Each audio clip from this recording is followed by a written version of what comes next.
친구를 수십 년 만에 만난 것처럼 너무 반가워서 손을 꼭 붙잡고 눈동자를 마주치며 서로 가볍게 포옹을 해도 좋습니다. 예배에서 만나서 기쁩니다. 은혜 받읍시다. 사랑합니다. 축복합니다. 이렇게.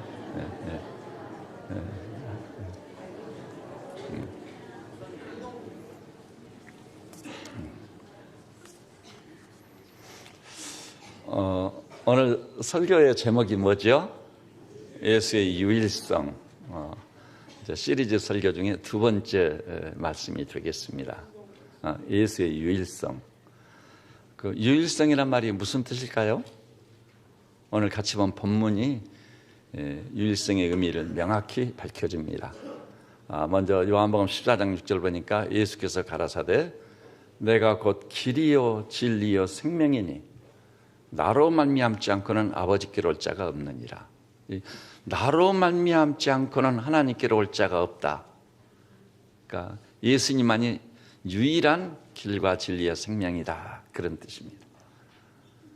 그런가 하면 사도행전 4장 12절 보니까 다른 이로서는 구원을 얻을 수 없나니 천하 인간의 구원을 얻을 만한 다른 이름을 예수 이외에는 주신 일이 없음이니라.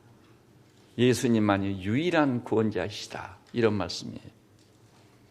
이렇게 예수의 유일성을 주장하면 지성인들과 타종교인들이 적시하는 분들이 왜 기독교는 그렇게 독선적이냐고, 왜 그렇게 자기만이 옳다고, 자기만이 하나님이고 자기만이 구원의 길이라고 그런 독선적 주장을 하느냐 대적이 옵니다. 정말 기독교는요 독선적인 종교입니다. 다르게는 구원의 길이 없다고 주장합니다. 예수님만이 유일한 구원자심을 분명히 합니다.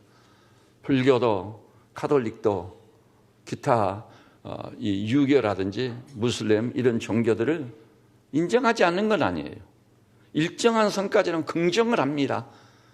그 종교 나름대로 인류에게 기여하는 바가 있기 때문입니다.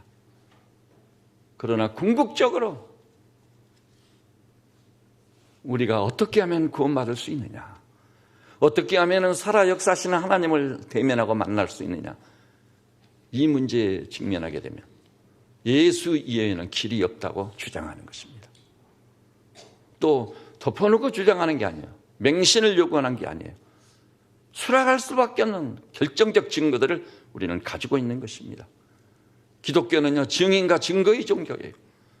역사의 발전 속에서 우리 인간도요 어떤 사실을 논의할 때 또 의견이 엇갈릴 때 법정에서 판결을 하게 돼요. 그런데 법정에서 어떤 사실과 사안을 다룰 때 제일 중요한 게 뭐죠? 증인입니다. 증인이 말하는 증거가 채택될 때 그 재판은 결판나는 것입니다. 그런데 기독교는요 허다한 구름 같은 증인들이 있다 이렇게 말씀하고 있는 것입니다. 그런데 이 지성인들과 타종교인들이 기독교를 향해 이렇게 말하기도 합니다. 기독교라는 것이 여러 길 중에 하나의 길일 수는 있어도 유일의 길은 아니지 않느냐. 또 우리가 등산할 때 보면 여기 가까운 불곡산을 보면은 그 정상은 몇 군데지요? 한 군데예요. 근데 정상으로 가는 등산로는 여러 개인 거예요. 남쪽에서도 올라갈 수 있고 또 북쪽에서도 올라갈 수 있고 지름길도 있는 것이고. 그래서 모든 종교는 산의 정상이 하나이듯이 궁극적 목표는 같은데 그 목표를 향해 가는 길이 다를 뿐이지 않느냐. 그럼 길이 여러 개가 있는데 그 중에 하나가 기독교다. 기독교가 유일의 길은 아니지 않느냐. 이렇게 주장한다는 것입니다. 그러면서 길이 한 길밖에 없다면 얼마나 불편하겠느냐. 왜 불편한 것을 그렇게 주장하느냐고 우리에게 도전해 옵니다. 그래서 길이 여러 개인 것이 편리하고 좋지 않게 북쪽에서도 올라가고 동쪽에서도 올라가고 서쪽에서도 올라가고 얼마나 편리하고 좋으냐. 그런데 진리에 관한 한 그럴 수가 없습니다. 이 세상에서도요 가장 가치 있는 것은 하나밖에 없어요.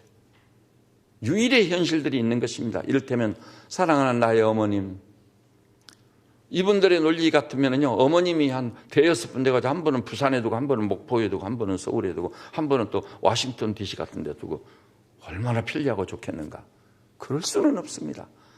나를 낳아주시고 길러주신 어머님이 한 분밖에 안 계시기 때문에 그 어머님이 나의 소중한 어머니고, 또 타양에서 고향을 등진 채 살고 있는 많은 분들이 고향을 그리워하고 또 고향을 갈라치면 어머니 품에 안겨서 그 사랑의 눈동자를 바라보는 순간 타양살이에 지쳤고 피곤한 사람들이 그 피곤이 풀리면서 놀라운 평안을 얻게 되는 것입니다. 어머님이요, 한 분 계시다고 불편할 게 하나도 없어요. 한 분밖에 안 계시기 때문에 나의 사랑하는 어머니가 되시는 것입니다.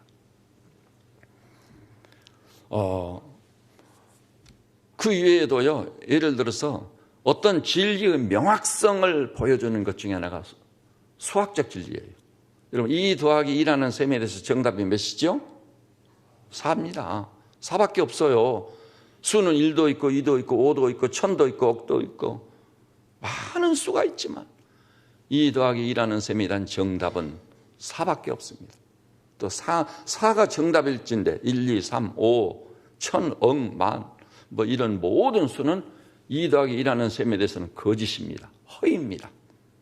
이것을 분명히 알아야 되겠습니다.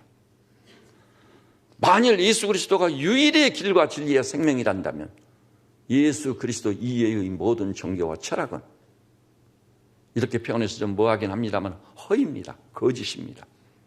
여러분, 여기 서 있는 담임 목사는요, 어떻게 하든지 기양이 믿을 것, 진정한 진리는 뭐냐? 내 일생을 두고 그것을 위해 살고 그것을 위해 죽을 수 있는 절대 헌신의 대상이 뭐냐? 이것을 물었었습니다. 그래서 저는 고등학교 1학년 때만 해도요, 여기 학교 결석이 38일이에요. 고1이 무슨 결석을 그렇게 많이 했느냐고 할지 모르는데 저는 그때 벌써 인생 문제에 빠져가지고 무엇이 옳고 그른지 갈 바를 알지 못하고 헤매고 있을 게 아니라 공부보다 더 중요한 게 최우선이 어떻게 하면은 진정한 의미에서 내 인생을 의탁할 수 있고 죽음 이후까지 맡길 수 있는 참된 진리를 발견할 수 있느냐. 그래서 제가 절에 가가지고 스님들하고 잠을 같이 자면서 진리에 관해서 논의를 하면서 그뿐만이 아니라 카톨릭의 모든 교리 공부를 했어요. 카톨릭은 큰 집이고 개신교는 저는 작은 집이라는 생각을 했었거든요. 그래서 일단은 카톨릭의 교리 공부를 다 해봤습니다. 그런 가운데 주님이 저를 찾아와 만나주심으로 예수 그리스도 외에는 다르게는 구원의 길이 없다는 것을 확신하게 됐습니다. 그것은요, 체험이니까 경험이니까 아무도 부인할 수 없어요. 예수님이 인격적으로 저를 찾아와 만나주신 겁니다. 그리고 주님의 십자가라든지 부활에 대해서요, 부인할 수 없는 놀라운 사실을 확신할 수 있게 됐어요. 그리고 그것은 증거가 너무 많았습니다. 증거가 너무 많았어요. 알아보면 알아볼수록 신미어 막히겠습니다. 또 하나님이 살아계시다는 이 확증, 이것을 가질 수 있게 됐습니다. 성경에도 보니까 너는 배우고 확신한 일에 거하라. 그렇습니다. 그리스도인은 확신을 가진 존재들인 것입니다. 여러분, 주 예수 그리스도라고 하는 분은요, 다른 분하고 다릅니다. 석가모니도 공자님도 또 마호멧도 그 나름대로 어떤 역할과 기능을 인정합니다. 그럼에도 불구하고 그분들은 정말 존경스러운 성인의 반열에 들만한 위대한 인물들이었어요. 그런 사람일 뿐입니다. 하나님은 아닙니다. 구원자는 아니라는 사실입니다. 여러분 아신가요? 인류사에 빛을 남긴 위대한 인물들, 가령 소크라테스요. 소크라테스가 4대 성인의 반열에 듭니다. 그럼 소크라테스가 4대 성인의 반열에 들 수 있었던 결정적인 이유가 뭔지 아세요? 신적인 수준을 살았기 때문이 아니었습니다. 그분은 인간이었을 뿐입니다. 하나의 인간으로 아테네의 위대한 스승이었는데 그 소크라테스가 가르친 가르침의 본질과 핵심이 뭔지 아세요? 그가 말한 이 한마디 속에 농축되어 있어요. 소크라테스가 이렇게 말해요. 나는 무지를 안다. 나는 아무것도 모른다는 사실을 알 따름이다. 너무나도 정직한 고백이었어요. 오늘날도 저명한 학자들을 만나보면요, 알면 알수록 모르는 것이 더 많아져요. 고백하지 아니할 수 없어요. 나는 모른다. 무지를 알 뿐이다. 그 말 때문에요. 성인의 반열에 들 만한 위대한 인격을 가진 자가 얼마나 겸비하고 낮아진가. 그래서 소크라테스가 4대 성인의 반열에 들게 됐던 것입니다. 그 다음에요. 이 무슬림들의 원조, 그러니까 이슬람의 그 창시자 마호멧은요, 인간의 죄의 문제를 만난 것은 놀라운 발견이었어요. 인간의 본질적 문제가 죄에 있음을 알게 된 거예요. 그런데 죄의 문제를 어떻게 해결할 것인가에 대해서는 답을 얻지 못했습니다. 그래서 마호멧 된 결정적인 그의 주장이 이거였어요. 나는 나의 죄를 씻기에 무릎이 닳도록 기도했다. 너무 놀랍죠. 그는요, 자기가 죄인인 것을 알았고 그 죄를 없이 하기 위해서 무릎이 닳도록 기도했지만 답을 얻지 못했어요. 그런데 주님은 뭐라고 그러죠? 내 죄사함을 받았는지라. 허물과 죄를 얼룩진 사람들의 죄를 용서하신 분이셨습니다. 그리고 그 죄를 흔적 없이 씌우시기 위해서 십자가에서 보배로운 피를 흘려 진홍같이 붉은 죄를 흰눈같이 희게 씻어주신 유일무이한 구원자신 것입니다. 여러분, 공자님은 뭐라고 그랬죠? 정말 공자님이 이렇게 말씀한 것에 대해서는 굉장한 충격을 받았었습니다. 그래서 뇌리에 싹 박혀가지고 잊혀지지가 않아요. 그의 사랑하는 제자 자사가 와서 선생님, 나에게 하늘 일과 미래의 일을 말해 주십시오. 왜냐하면요, 공자님이 말씀한 것은요, 수평적으로 인간관계를 얘기하셨던 거예요. 그래서 일륜이라고 하죠. 일륜 도덕. 스승으로서 너무 존경할 만한 분이셨지만 하늘에 대해서 죽음 이후 인류 미래에 대해서는 한마디도 언급하지 않았어요. 그러니까 그 자사가 와서 우리 인생에 직면한 궁극적 문제는 사실은 인륜 도덕이 중요한 문제이긴 하지만 그것이 본질은 아니에요. 더욱 중요한 건 뭐죠? 하늘 일입니다. 죽음 이후 미래의 일인 것입니다. 이렇게 물었을 때 공자님이 이렇게 대답했어요. 이 사람아, 지금 일과 땅의 일도 모르는데 어찌 하늘 일과 미래의 일을 말하겠는가. 공자님이 성인의 반열에 든 것은 놀라운 인격의 소유자인데 이렇게 겸손했어요. 지금 일과 땅의 일도 나는 모른다고 있습니다. 공자님의 제자들과 이 나라 조선 500년을 지탱한 선비님들은 이 공자님의 말 앞에 겸손히 서봐야 돼요. 지금 일과 땅의 일도 모른다고 말했어요.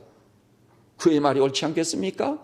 근데 어떻게 하늘 일과 미래의 일을 내가 말하겠느냐. 겸허했습니다. 여러분, 석가모니는 어땠습니까? 불교의 궁극적 진리는 뭐죠? 너 스스로 노력하라는 거예요. 이걸 불교적 용어로 뭐라고 하죠? 수도에 정진하라. 자기를 닦으라는 얘기예요. 스스로 노력하라는 얘기예요. 스스로 노력했을 때 그 노력의 절정, 수도의 절정에 가면 아마 성불을 할 것이다. 이것이 불교의 가르침이에요. 그러나 성불했다는 증거는 없습니다. 어디에도 없습니다. 그리고 진정한 불자들, 그 불자들을 대표해서 한두 분이 아닙니다. 개종한 분들이 한두 분이 아닌데 제가 이 시간에 다시 한번 인용을 하고 싶습니다. 우리 시대에 가장 존경받는 수도사가 있다면 의심할 여지 없어요. 가톨릭, 개신교, 불교 통틀어서 가장 존경받는 최후의 수도사가 누구냐 할 때는 성철종정이에요. 조계종의 성철종정. 그래서 그 어른이 입적했을 때 대통령을 이시해서 온 나라가 모든 언론이, 그리고 저 해인사 안에는 그 암자까지 수십만 명이 모여들었어요. 마지막 가는 길을 보기 위해서.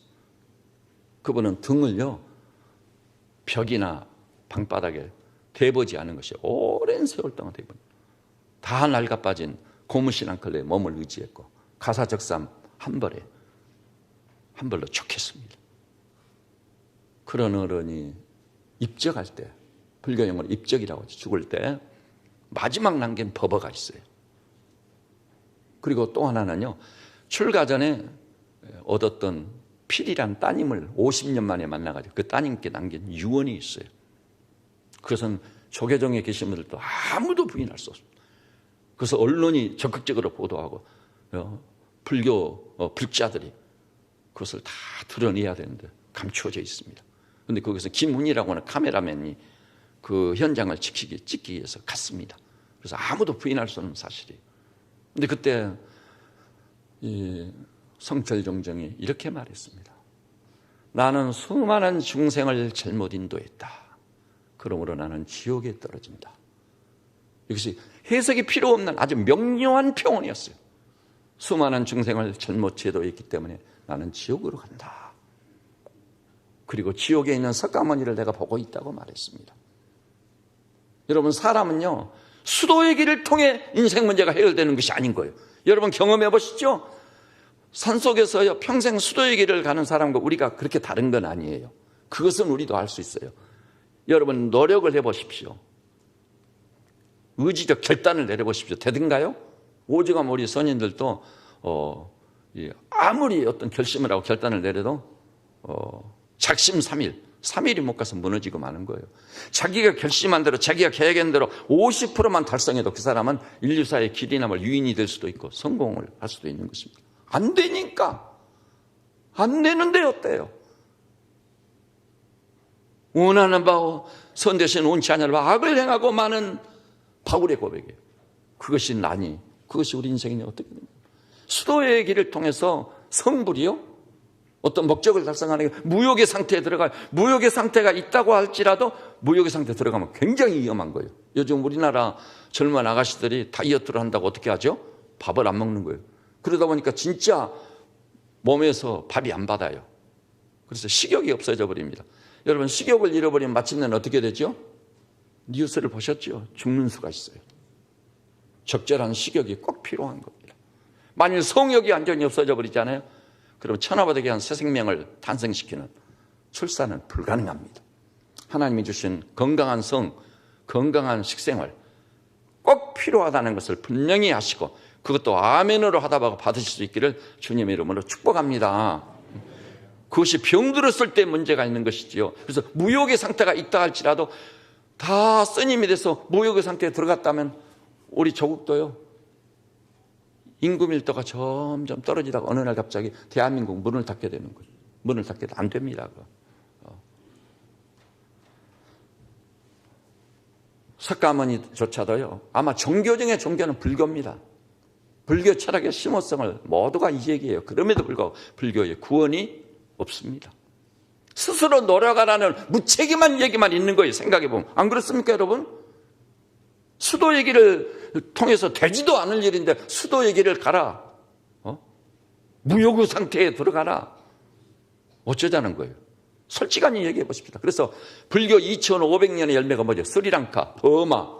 그럴 수밖에 없는 거예요. 그 불교가 가지고 있는 그 진리라고 하는 성격상 만약 우리 민족이 불교를 제대로 믿으면요, 우리나라는 몇 년이 못 가서 다 침체되고 침몰될 수밖에 없다는 것을 알아야 될 것입니다. 그리고 진정한 의미에서 불자가 되려면 어디로 가야죠? 세속의 인연을 끊고 석가모니가 그랬잖아요. 왕자로서 세속의 인연을 딱 단절하고 산으로 들어갔습니다. 수도의 길을 위해서. 그 결과는 무엇입니까? 그 성철종정이 따님한테 마지막 임종시에 유언을 남겼어요. 정말 뼈아픈 유언이에요. 나에게 남긴 말이라고 받아도 좋아요. 저는 불자들에게 남긴 말이라고 봐도 좋다고 봅니다. 이렇게 말했습니다. 필이야, 이 아비는 선택을 잘못했다. 그래서 지옥으로 간다. 여러분, 이럴 수가 있습니까? 평생 수도의 길을 간 가장 존경받는 수도사가 도력이, 불교지계를 표현한 도력이 얼마나 크겠습니까? 그럼에도 불구하고 나는 선택을 잘못했다. 오늘 여기 나오신 우리 형제자매들께서는 오직 살아계신 하나님, 유일무이한 구원자 주 예수 그리스도, 그분에 대해서 다른 이로서는 구원을 얻을 수 없나니 천하인간의 구원을 얻을 만한 다른 이름을 예수님 외에는 주신 일이 없습니다. 이렇게 예수님을 향해서 확실하게 신앙의 고백을 하고 남은 여생 오직 믿음으로 사시면서 예수님에 대해서 알아보십시오. 알아보시고 안 믿는 것은 좋아요. 그 대신요, 믿을 때는요, 예수님과 부합된 오직 믿음, 절대 신앙을 가져야 마땅한 겁니다. 그리고 예수를 믿고 하나님을 믿으면 내 인생에 손실이 얼마나 클까? 적당하니 거짓말도 하고 적당한 수단과 방법을 가리지 않고 해야 살아남을 수 있는 세상이 아닌가? 이런 생각을 한다고요. 근데요, 하나님이 정말 살아계시고 예수님이 유일무이한 구원자시라면 그분이 약속한 것도 사실이에요. 따라서 해볼까요? 믿음대로 될지어다. 믿음대로 될 줄로 믿습니다. 여러분, 믿음을 포기하지 말고 물러서지 말고 오직 믿음으로 진군에 가보십시오. 그럼 믿음대로 되는 놀라운 역사가 있을 줄 믿습니다. 자, 유명한 시성 괴테는 뭐라고 했습니까? 빛이 그립다 창을 열어다오. 임종시에 그랬어요. 먼 내 빛을 그리워했어요. 흑암 속에 어두움 속에 살기 때문에, 죄 속에 살기 때문에 빛이 그리운 거예요. 빛이 그립다 창을 열어다오. 자기가 빛이라고 하지 않았어요. 빛을 그리워하고 사모했을 뿐이에요. 근데 예수 그리스도는 뭐라고 그랬죠? 나는 세상의 빛이다. 빛이 어두움의 빛이 돼 어둠을 비치는 빛으로 이 땅에 오신 분이신 것입니다. 우리 예수님은요, 이런 인류사의 길이 남을 이유인들과 주장점이 전혀 다릅니다. 예수님은 말씀했습니다. 오늘 본문을 꼭 기억하십시오. 내가 곧 길이요 진리요 생명이다. 주님이 우리에게 가르치는 말씀이 아니에요. 그건 말씀은 관념적인 겁니다. 개념에 불과한 겁니다. 예수님은요, 자신을 살아있는 인격, 내가 곧 길과 진리와 생명이다. 여러분의 신앙의 초점을 예수님께 맞추시기를 바랍니다. 제자들을 부르실 때도 이렇게 말했어요. 나를 따르라. 그것이 전부입니다. 예수님이란 분이요, 살아계시기 때문에 정말 예수님을 따라가는 것이 기독교입니다. 신앙이요. 믿음의 주여 우리를 온전케 하시는 이신 예수를 바라보자. 예수를 바라보는 게 기독교 신앙생활이에요. 굉장히 심플해요. 뭐 쉽게도 좋아요. 아는 게 없어도 좋아요. 믿음만 있으면 돼.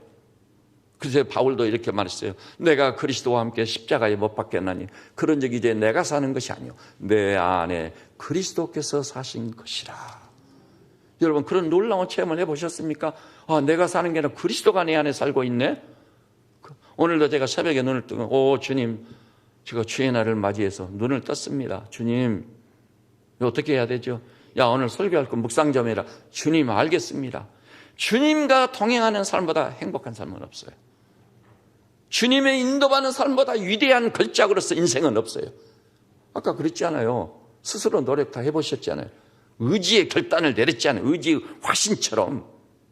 그렇지만 유명한 니체도요, 의지의 화신이라고 하는 사람입니다. 그가 권력의 의지를 말했거든요.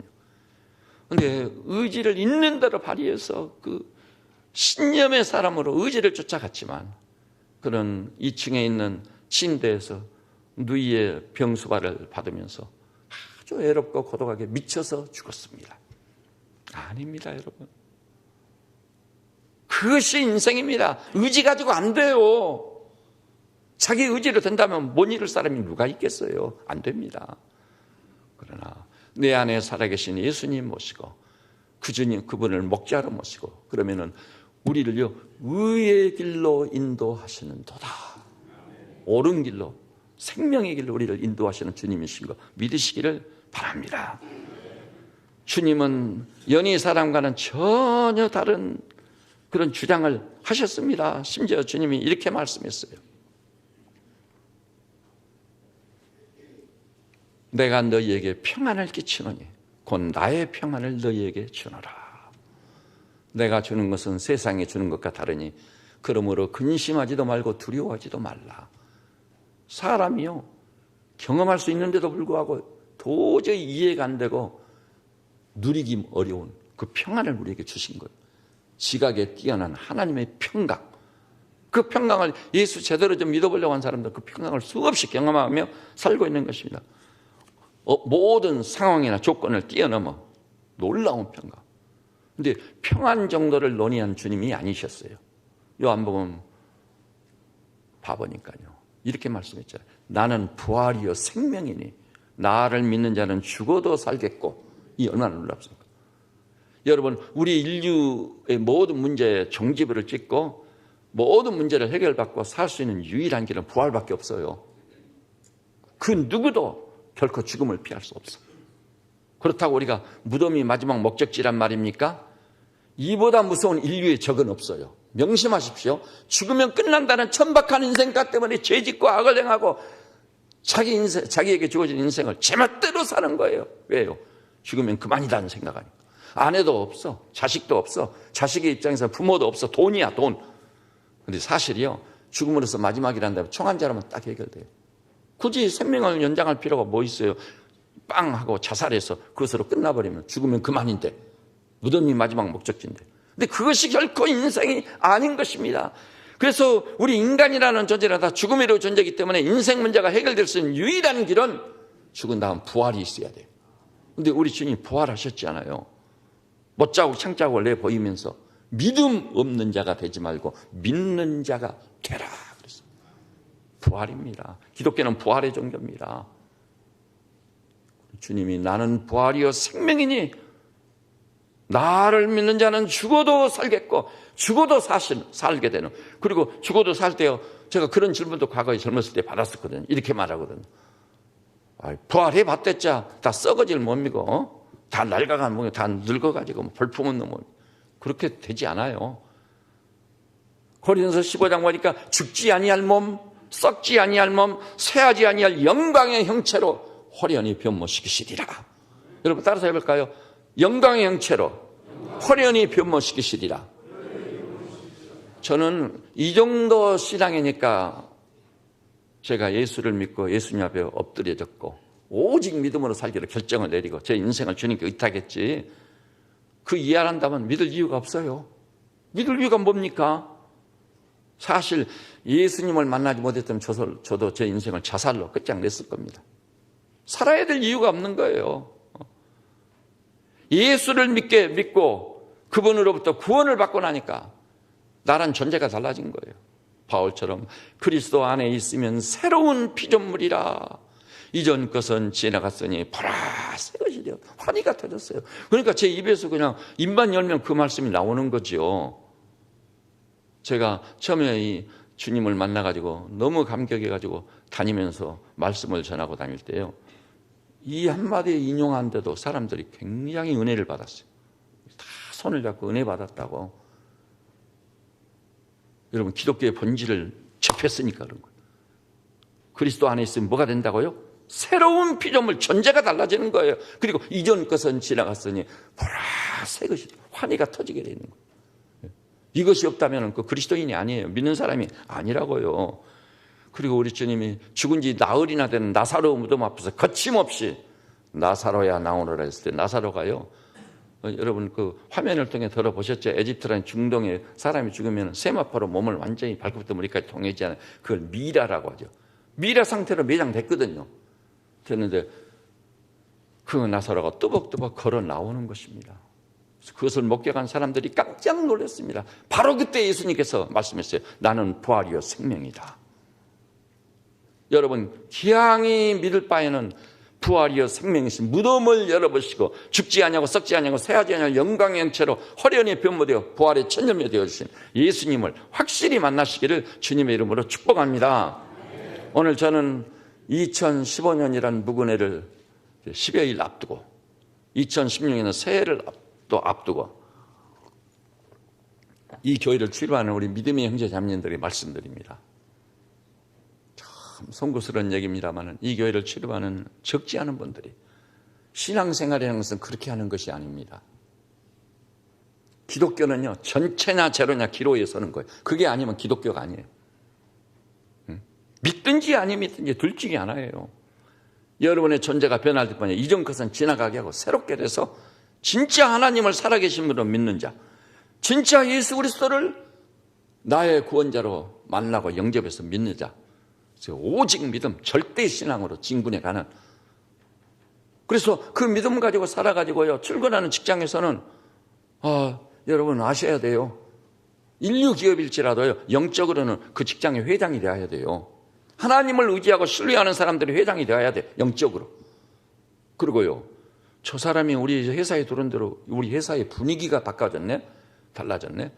그래서 여러분 제대로 예배를 드리시고요 또 각종 집회의 말씀을 받기 위해서 오십시오. 제자 훈련도 받으시고 사역자 훈련도 받으시고 새 가족을 양육하는 그 과정도 한번 지내보세요. 그러면 그 믿음이 생겨요. 믿음이 생깁니다. 만약 그 믿음이 생기지 못했다면 그 사람은 사역자훈련이나 제자훈련이나 양육을 받을 때 목표를 다른 데 뒀기 때문에 교회 오면은요, 사람들이 세상과 똑같이 생각을 해서 교회 안에서 신앙생활하면서 어떤 성공, 뭐 목사가 된다든지 임직을 해서 장로가 되든지 권사가 된다든지 여기에다 목표를 둔다. 절대 그렇지 않습니다. 예수님을 만나는 것이 최우선이, 포기할 수 없는 우선순위. 살아계신 하나님을 만나야 돼요. 살아계신 주님을 만나고 나의 전제가 흔들리고 바꿔져야 돼. 새로운 피조물, 요한신학에 하면 영접하는 자 곧 그 이름을 믿는 자들이 하나님의 자녀가 되는군요. 하나님의 자녀라는 신분의식이 뚜렷해져야 돼요. 그래서 영광 중에 사셔야 될 줄로 믿습니다. 그래서 민족의 역사를 역류시켜야 돼요. 이렇게 부패하고 타락했다고 불평과 원망해가지고 될 일이 아니야. 온 세상을 뒤집어 놓는, 변화시키는 하나님의 종들, 영향력 있는 하나님의 종들로 사시기를 주님의 이름으로 축복합니다. 그 대신에 한 말씀 덧붙이자면, 신앙을 시작한 지 내가 이렇게 됐는데 별일이 없더라, 기도에 별로 없더라. 여러분, 아닙니다. 하나님은 틀림없이 살아계십니다. 구하라, 찾으라, 두드리라, 그러면 주실 것이라고 약속하셨습니다.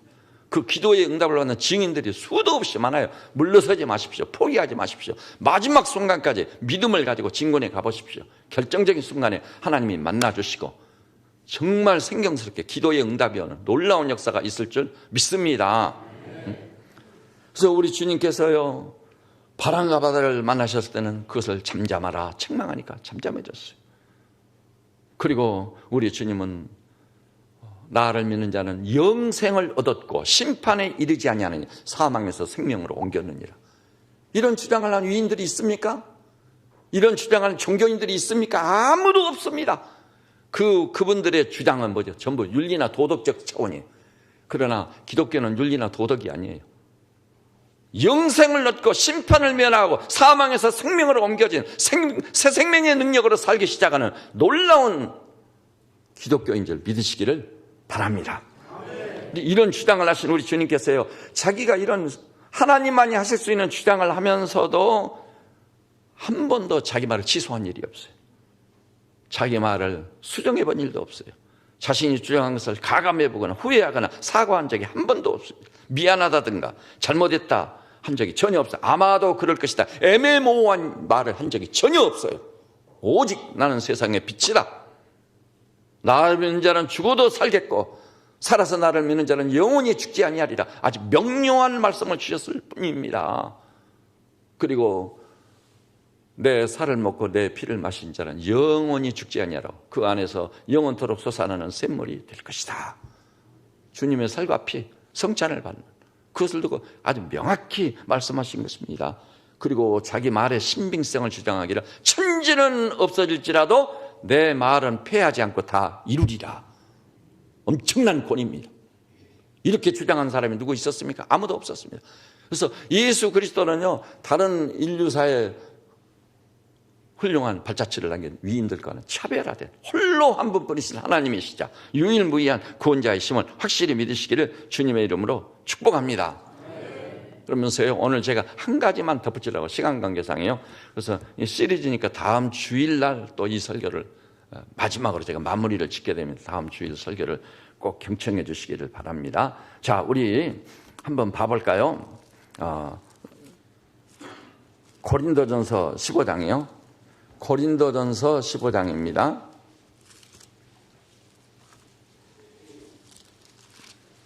15장 3절, 신약성경 282페이지입니다. 282페이지. 고린도전서 15장 3절부터 이제 8절까지 읽어가면서 제가 설명을 해드리겠습니다. 예, 여기 화면에 띄워주셨습니다. 고맙습니다. 3절, 내가 받은 것을 먼저 너희에게 전하였느니 이는 성경대로 그리스도께서 우리 죄를 위하여 죽으시고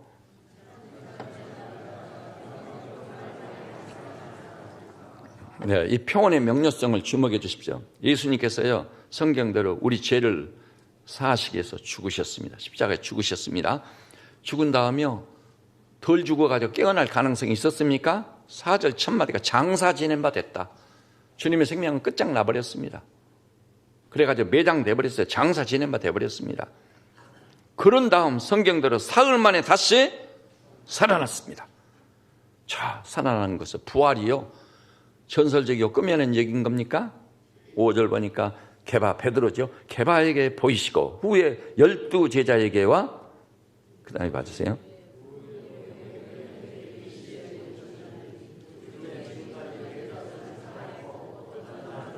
예, 여러분 개인적으로 혹은 500여 명의 일시에 한 번에 부활의 주님을 만나봤습니다. 그리고 이 글이 기록될 무렵 대다수가 살아 있었던 것입니다. 그래서 기독교가 요원의 불길처럼 번져갖고 확산됐습니다. 그리고 7절에 그 후에 야고보에게 보이셨으며 그 후에 모든 사도에게와, 보십시오. 거기 보니 야고보 예수님의 육체의 동생입니다. 그 후에 모든 사도에게, 맨 나중에 만삭되지 못한 난자 같은 바울 자기 자신에게도 보이셨다. 부활의 주님을 바울이 만나버렸잖아요. 그 부활의 주님을 정확히 만난 다음 사울 이변에 바울로 뒤집어졌지 않아요. 그 존재가 완전히 뒤집혀가 새로운 피조물이 됐고, 과연 이전 것은 지나가고 보라 새롭게 되지 않았습니까? 저는 오늘 여기 나오신 우리 형제자매들께서요, 예수님을 향할 때, 특히 예수님의 유일성이라는 이 주제를 생각할 때 대수롭지 않게 여기면 안 됩니다. 여러분의 일생을 걸어야 됩니다. 여러분의 생명을 걸어야 됩니다. 예수님을 생명의 주인으로 확실히 모셔야 될 줄로 믿습니다. 예수를 믿는다는 것은요, 그 믿는 사람들 봐, 조금 믿는다는 사람은 굉장해요. 주일날 새벽, 우리 교회는 새벽이 없으니까 1부 예배, 2부 예배, 3부 예배, 또 회의들 있고, 저녁 또 뭐 제자 훈련도 있고, 사역자 훈련도 있고, 또 월요일날 새벽에, 화요일날 새벽에, 새벽마다 새벽을 깨우고, 저도 중학교 때부터 새벽을 깨웠는데요, 그것이 제 생에 불이익을 가져온 지는 전혀 없습니다. 새벽을 깨움으로 제 인생이 살게 된 거예요. 그리고 그것은 우선순위를 정하지 않고는 불가능한 일이에요. 우선순위에서 밀리면 안 되니까. 그리고 수요 1, 2부 예배, 금요 저녁 기도에, 기회만 있으면 교회 가서 살고 교회에서 섬기고. 근데 그것을 억지로 하고 의무감이 아니라 재미로, 기쁨으로 했어요. 기쁨으로. 그래도 하나님께서 다 길을 여시고 때를 따라 돕는 은혜를 주셔서 제 앞에 주의 대로, 시온의 대로를 열어주시더라고요. 정말 우리 하나님은 크시도다, 영광을 받으셔야 마땅한 분이신 것입니다. 그래서 이제 다음 주일까지 이 시리즈 설교를, 사실은 설교가 다 할 수 있는 건 아니에요. 또 남아있건 새해 들어서 하기로 하고요. 그래서 여기에서 우리 새빛 전원의 모든 약물들은 예외 없이 살아계신 하나님을 만나시고 유일무이한 구원자 예수님을 정확히 만나고 영접하셨어. 예수 그리스도가 여러분 안에 내주하신다는 사실, 그 내주하시는 주님과 남은 여생을 동행하는 생경스러운 체험을 하면서 찬송하면서 믿음으로 승리하면서 사는 성도들 되시기를 주님의 이름으로 축복합니다. 기도하십시다. 주님, 오늘도 주의 날, 전장터에서도 이 날을 지키는 사람들이 있습니다. 사지에서도 주의 날, 부활의 끝날을 지키는 자들이 있습니다. 종들도 주님의 도우심을 입어 성소에 올라와 주를 예배하고 찬양하며 하나님의 말씀을 받았습니다.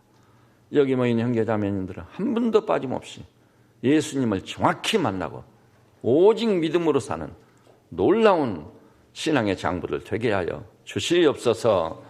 마치 성경에서 튀어나온 사람처럼 생기 있게 활기차게 생명이 약동하는 존재로 살면서 우리가 출근하는 직장이나 소속에는 가정과 집안을 변화시키고 하나님의 영광을 만방에 선포하고 흑암의 세력을 결박짓고 죄의 세력을 꺾을 수 있는 권세 있는 종들 되게 하여 주시옵소서. 예수님의 이름으로 기도드립니다. 아멘.